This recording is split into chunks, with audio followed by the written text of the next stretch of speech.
Sa unang araw pa lang ng pasukan, ay ginamit na ni Leila ang kapangyarihang kumontrol ng isip ng ibang tao. Natigil sa pag-iyak ang mga kaklase niya. Nagsipasok sa loob ng silid-aralan at nagsiupo sa kani-kanyang upuan. Ang katalinuhan, pagiging bibo at magandang mukha ay hinangaan ng ibang mga magulang, lalo na ng gurong nagluluksa pa rin sa pagkawala ng anak. Walang kamalay-malay ang mga ito na sa kabila ng maamo at inosente niyang mukha, nagtatago ang mapanganib na katauhan.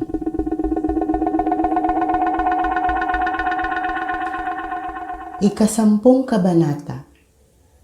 Lintik lang ang walang ganti.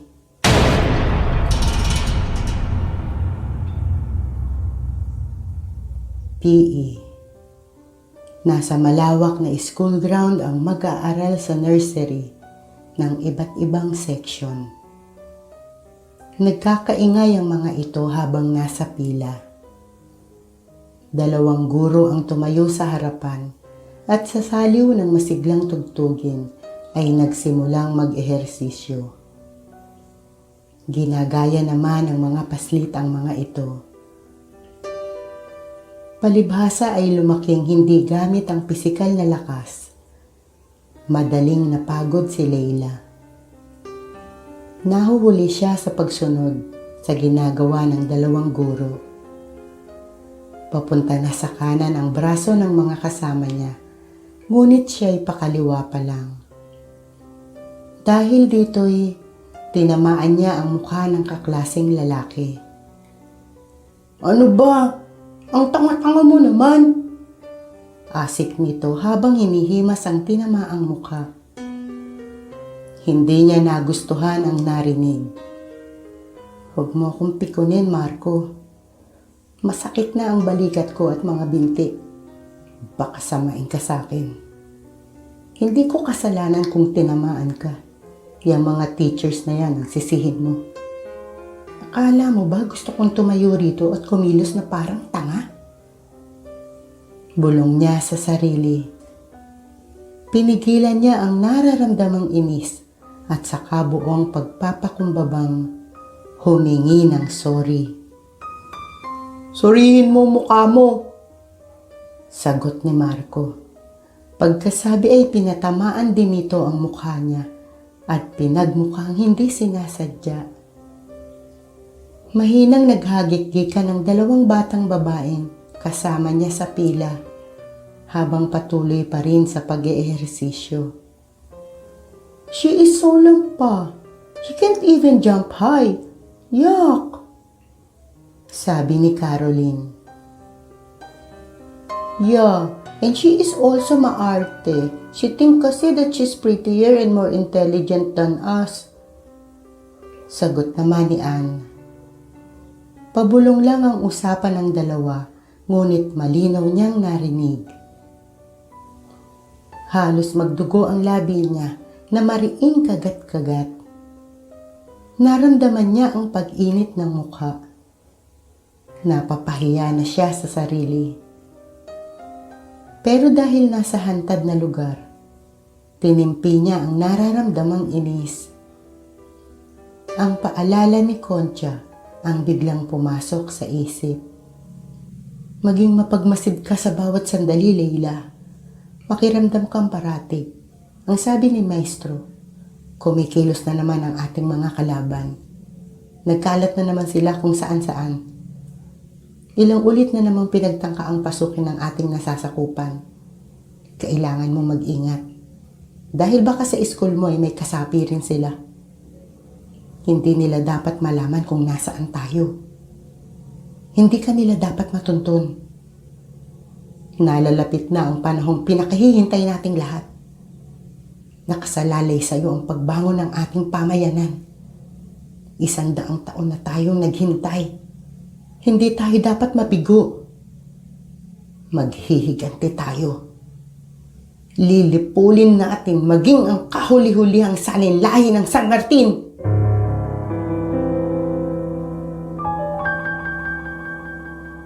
Bumuga siya ng napakainit na singaw ng hininga upang mabawasan ang galit na nararamdaman. Sumabay siya sa paggalaw ng mga kamag-aral hanggang sa matapos ang pag-eehersisyo at pagpahingahin sila ng mga guro. Habol pa rin niya ang hininga nang pumagitna ang guro at saka sinabing, "Okay children, dahil may powers na ang ating mga muscle, mag-uumpisa na tayong maglaro." Tuwang-tuwang nagsigawan ng mga mag-aaral.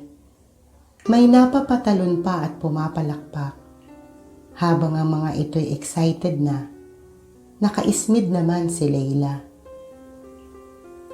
Ang akala niya'y pababalikin na sila sa malamig na classroom.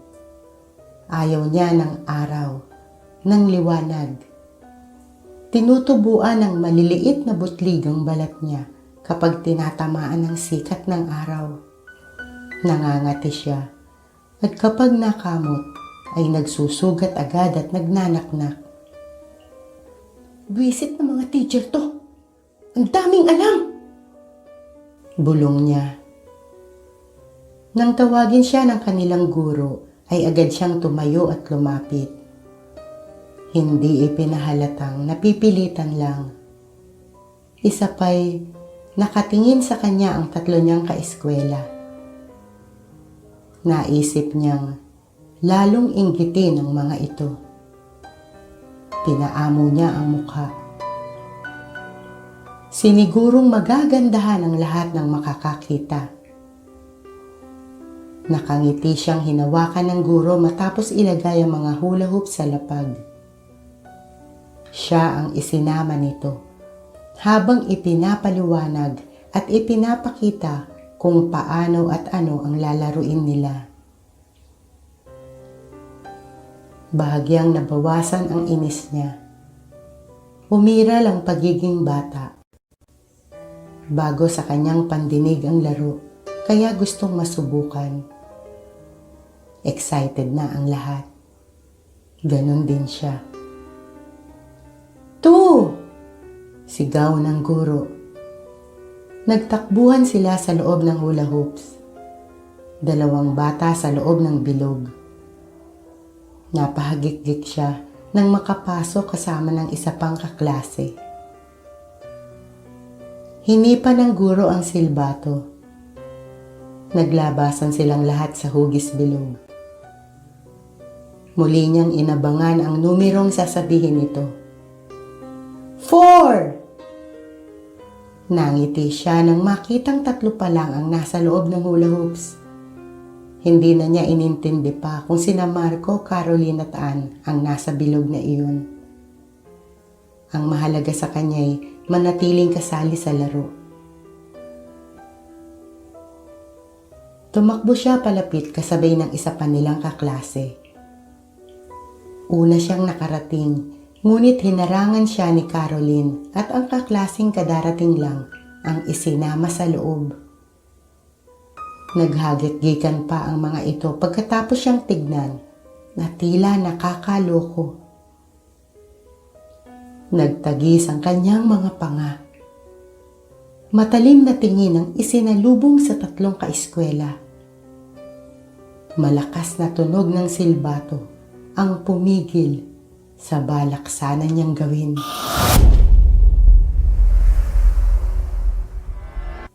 "Out of the game ka na ha, Layla?" sabi ng gurong lumapit. Hinawakan siya nito at inihatid sa iba pang mag-aaral na di na rin kasali. "Dapat hindi ka pa na-dead, Layla. Ikaw dapat ang nakapasok sa loob ng hula hoops at di si Judy. Ang daya kasi ni Caroline eh," sabi ng kaklaseng katabi niya. "Oo nga. I hate those 3 little pigs. Kung kasing laki ko lang sila, lalabanan ko sila. Kaya lang ang liit ko eh.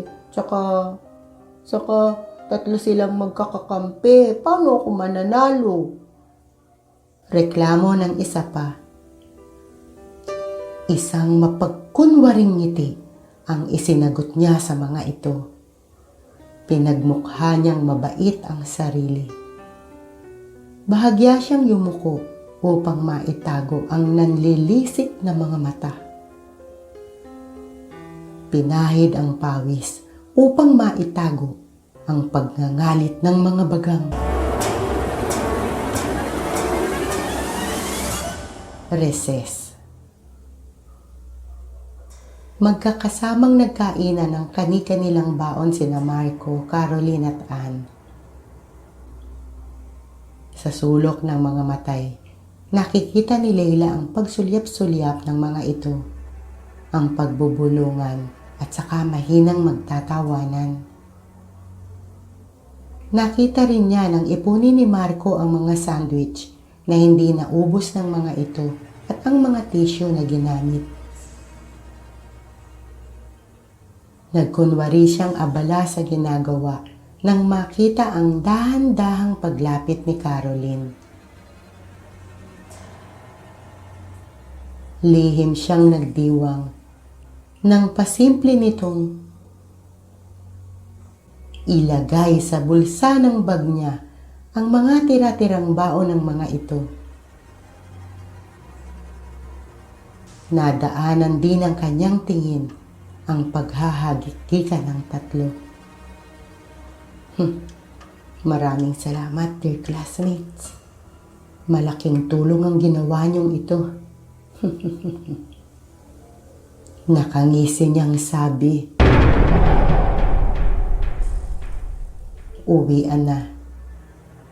Habang nakatungo ang lahat at sinusundan ng panalangin sinasambit ng guro, ay isa-isa niyang tinitigan ng tatlong kaklase. Sumilay na naman ang ngiti sa kanyang labi. Ngiting nakapangingilabot. Nagbabadya ng lagim.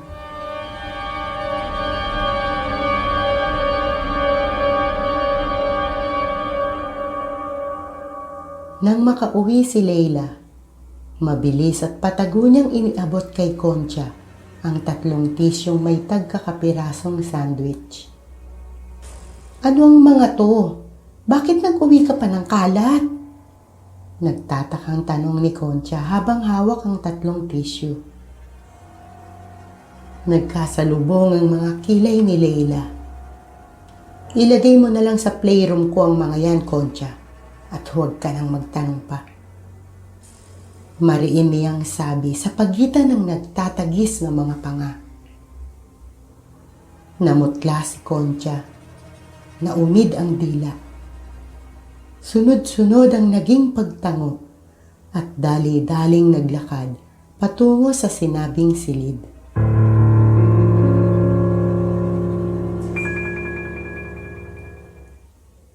Hating gabi.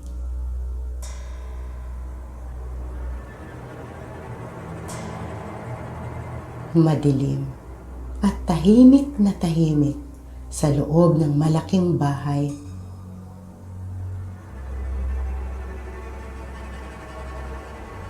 Lumabas si Leila mula sa sariling silid at tila pusang naglakad papunta sa playroom.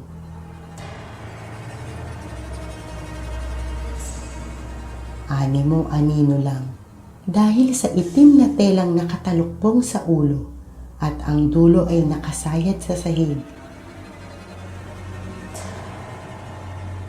Gamit ang isip, kusang bumukas ang nakasarang pinto ng silid nang nasa tapat na siya.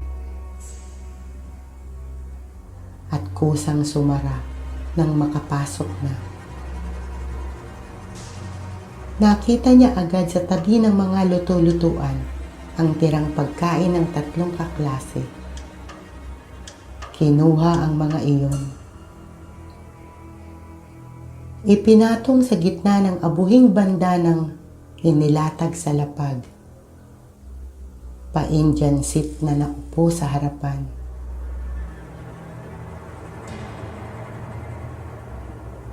Dilim.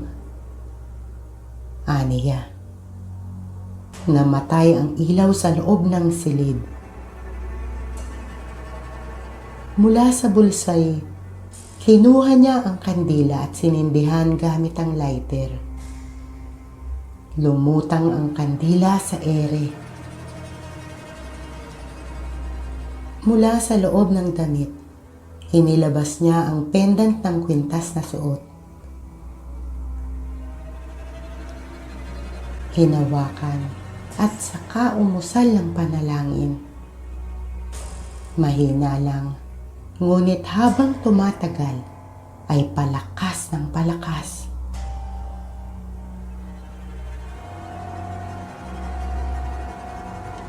Tagaktak na ang pawis niya nang makatapos. Lumabas siya sa playroom at maingat na naglakad pabalik. Papasok na siya sa sariling silid ng Leila. Sandali siyang huminto nang marinig ang boses ni Concha. Wala akong panahong sagutin ang itatanong mo, Concha. Ngayon din, bumalik ka na sa iyong silid at matulog. Napalunok si Concha. Mariin ang himig na narinig, ang utos na dapat sundin. Tahimik itong tumalikod at maingat na naglakad palayo, pabalik sa sariling silid. Concha. Otomatikong huminto ang mga paa nito sa paghakbang nang marinig ang pagtawag ni Leila. Pumaling ang katawan paharap sa batang maotoridad at tila matandang sinauna kumangusap. Panatilihin mong sarado ang playroom ko. Wala kang papayagang pumasok sa loob. Mananagot ka sa akin. Oras na may makialam sa gamit ko. Walang dapat makapasok sa silid na yon, ultimo langgam. Maliwanag ba, Concha? Sunod-sunod ang pagtango ni Concha. Masusunod, Leila. Wala akong papapasukin sa playroom mo. Sagot nito. Kahit sino, Concha. Kahit ikaw. Kahit ako. Pero hindi nito na ituloy ang sasabihin nang ipaling ni Leila ang mukha at tignan ito ng masama. Oo, Leila, masusunod. Tumalikod na si Leila at itinuloy ang pagpasok sa kanyang silid. Tumalikod na rin si Concha. Ipinagpatuloy na ang paglalakad sa takot na malingunan pa ng bata.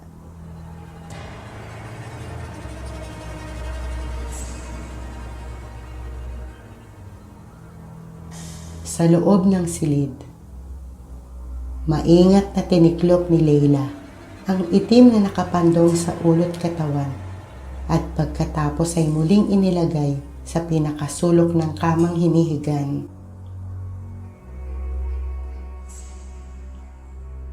Sisimulan na natin ang ating laro, mga classmates. Galingan nyo, ha? Para hindi kayong maded.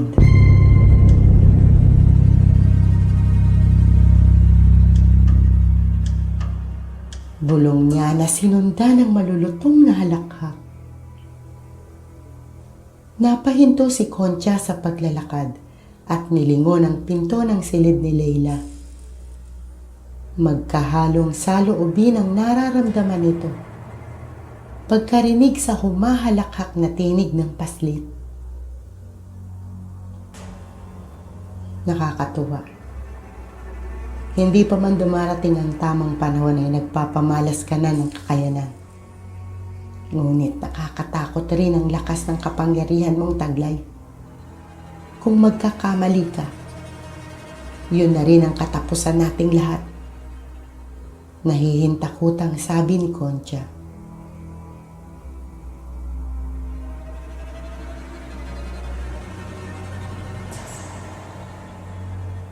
Si Leila. Nag-Indian seat sa ibabaw ng kama. Inirelax ang isip at pinagaan ang katawan. Sa kanyang balintataw ay binuo ang imahe ng kaeskwelang si Anne. Dahan-dahang gumuhit ang ngiti sa kanyang mga labi. Tila nakatingin sa screen ng TV. Napapanood na niya ang kaeskwelang natutulog. Pinagana niya ang kapangyarihan. Gumising ka, Anne. Gising. Gutom na gutom ka at uhaw na uhaw. Gusto mong kumain. Gusto mong uminom. Bumangon ka. Kumain ka. Uminom ka. Bangon, Anne. Bangon.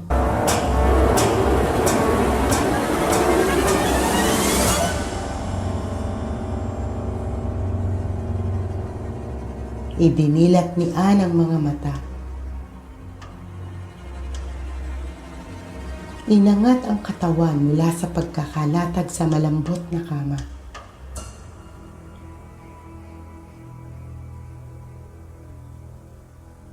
Parang nagugutom ako at saka nauuhaw. Pupungas-pungas nitong sabi habang inihimas ang tiyan. Kaunti lang kasi ang kinain kong food kanina sa dinner eh. Tapos di pa ako uminom ng water. Di ko rin ininom ang milk na tinimpla ni Mami. Tuluyan na itong bumangon at umahon sa higaan. Where's my sleeper? Tanong nito sa sarili nang hindi makita sa lapag ang tsinelas na pambahay. Gutom na talaga ako. Nagmamadali na itong lumabas ng silid. Hindi na pinagkaabalahang hanapin at maisuot ang sapin sa paa. Tuloy-tuloy ito sa kusina. Napangiti ito pagkakita sa laman ng refrigerator. Kahit malamig ang mga tirang pagkain sa mga lalagyan, ay agad iyong nilantakan kasunod ng pag-inom ng tubig. Wala na. But I want to eat pa. Reklamo nito matapos maubos ang laman ng mga lalagyan. Naubos na rin ang tubig. Nakita nito ang nagyayelong hilaw na karne sa loob ng freezer. Kinuha ang mga iyon at inumpisahang kainin. Nakanginulo ang tunog ng ngipin nito kada kakagati ng matigas na karne. Hindi pansin ang pagdurugo ng mga ngiping nababali at napupunggal sa gilagid. Ang sarap! Naubos ang mga hilaw na karne, maging ang sarsa sa mga bote ay nainom na nitong lahat. I want to eat pa! Tumayo ito mula sa pagkakaupo sa lapag at naghanap pa ng makakain at maiinom sa loob ng mga kabinet. Natagpuan nito ang maliit na galon ng toyo, suka, patis at mantika. Tinunggang lahat ang mga iyon. Simot na simot hanggang sa huling patak. Ngunit kulang pa rin. Nakita nito ang mga delata, ngunit dahil hindi magawang buksan gamit ang mga ngipin, ay galit na inihagis.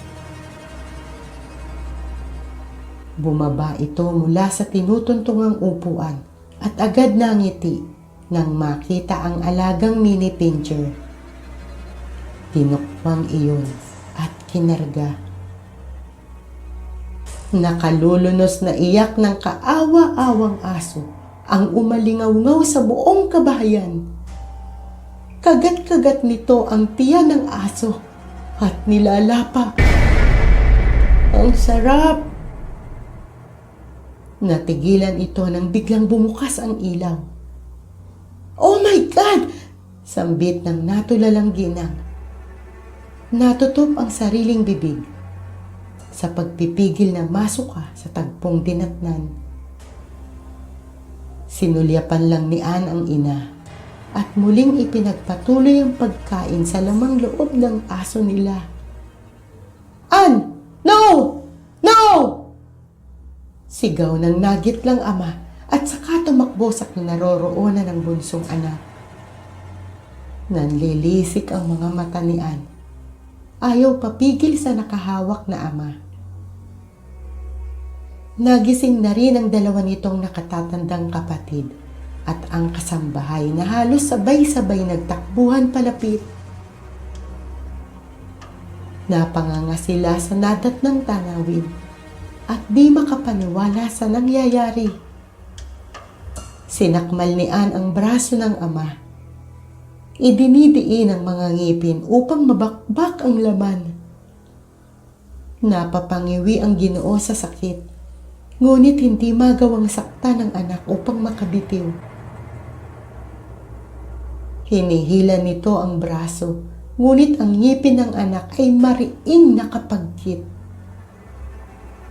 Lumapit na ang umiiyak na ginang. Ganon din ang dalawang kapatid at ang kasambahay. Pinagtulong-tulungan ang pinakamaliit sa kanila na naging napakalakas. Naihiwalay si Ann sa ama. Ngunit binalingan naman nito ang braso ng kapatid na humawak sa kanya. Kumot! Kumuha kayo ng kumot! Dali!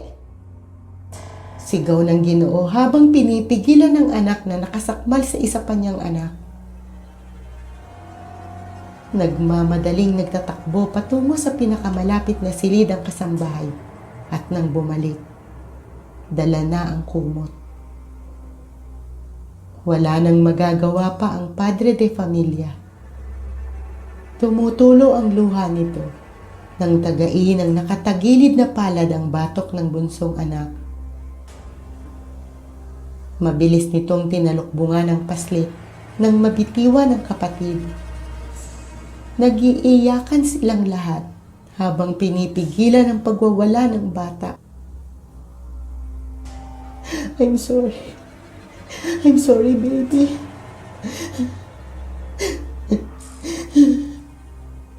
Humihikbing sabi ng ginang habang tinatalian ng manipis na lubid ang katawan ng anak. Ang kasambahay naman ay tumawag na sa himpilan ng mga pulis. Halos madurog ang puso ng mag-asawa nang isakay sa loob ng ambulansya ang kanilang anak. Mommy, Daddy, please help me. Ayokong gawin yun, pero inuutusan niya ako. Sinusunod ko mga sinasabi niya kahit ayoko. I don't know why. Please believe me, Mommy. Daddy, don't let me go. Help me. Help me. Malakas na sigaw ni Ann habang tumutulo ang luha. Ngunit hindi ang nais niyang sabihin ang lumalabas sa kanyang bibig, kundi malulutong at nakapangingilabot na halakhak.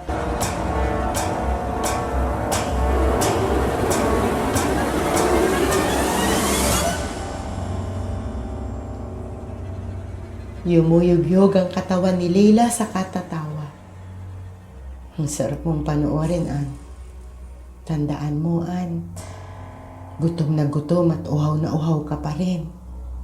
Hanggang hindi ko sinasabing busog ka na. Hindi ka titigil sa kakakain at kaiinom. Kapag wala ka ng mahanap na pagkain at inumin, sarili mong laman ang iyong kakainin. At ang mainit-init mong dugo ang iyong iinumin. Naiintindihan mo? Naiintindihan mo? Naiintindihan mo, Ann? Natigilan si Leila nang maramdamang pumihit ang doorknob ng kanyang silid. Gamit ang kapangyarihan ng isip, Inalis niya ang lock nun. Nagmamadali siyang nahiga. Kusang gumalaw ang kumot at tumabing sa kanyang katawan.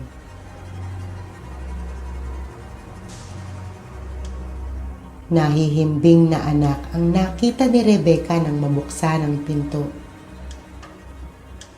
Nakasunod sa kanya ang asawang naghihikab pa. Tulog na siya, Rebecca. Naulinigan ko kasi ang boses niya, Allen. Parang may kausap. Sino naman ang kakausapin niya? Ayan o, tulog na. Nilapitan ni Allen ang anak. Inayos ang kumot at saka hinagkan. Matulog ka ng mahimbing, anak. Nangiti ang paslit sa ibinulong ng ama. Habang naiinis naman sa inang umistorbo sa kanya. Si Rebecca, palinga-linga pa rin. May hinahanap ang mga mata. Bago pa siya lapitan ni Allen ay narinig niyang may kinakausap ang anak sa loob ng silid at tila inuutusan. Kaya tumayo siya sa tapat ng pinto at idinikit ang isang tenga.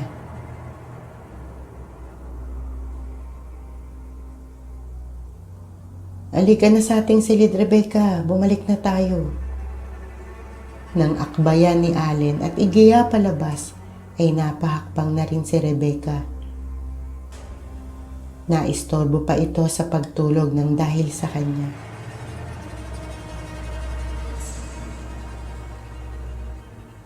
Dumilat si Leila nang marinig ang paglapat ng pinto. Masyado ka talagang epal, Rebecca. Kapag naubos ang pasensya ko, lulumpuhin na kita. O kaya, dudukutin ko ang mga mata mo at ipakakain ko sa'yo.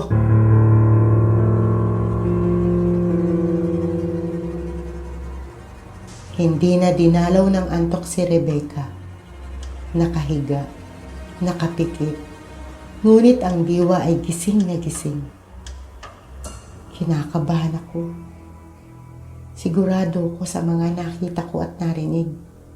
Hindi guni-guni o malikmata lang ang mga iyon at lalong hindi ko gawa-gawa lang ang lahat. Nasisiraan na ba ako ng bait? Hanggang sumilip ang haring araw at nagsabog ng liwanag, ay nanatiling gising si Rebecca. Bakit parang natatakot ako na ewan? Bakit pakiramdam ko? Hindi ako ligtas dito sa loob ng pamamahay ko. Bakit ako nagkakaganito? Bakit ganito nararamdaman ko? Aniya habang nagkakape at pinagmamasdan ang paligid ng tahanang dati-rati pinakaligtas at pinakamasayang lugar para sa kanya.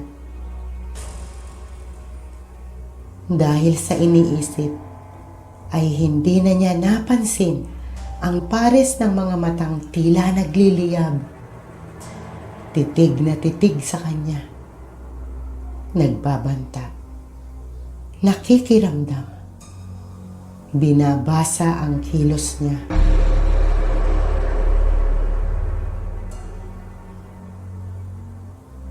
Huwag mo akong bibigyan ng dahilan para patayin ka, Rebecca. Saloobin nito. Nang pumihit ang ginang, ay agad itong tumalilis palayo.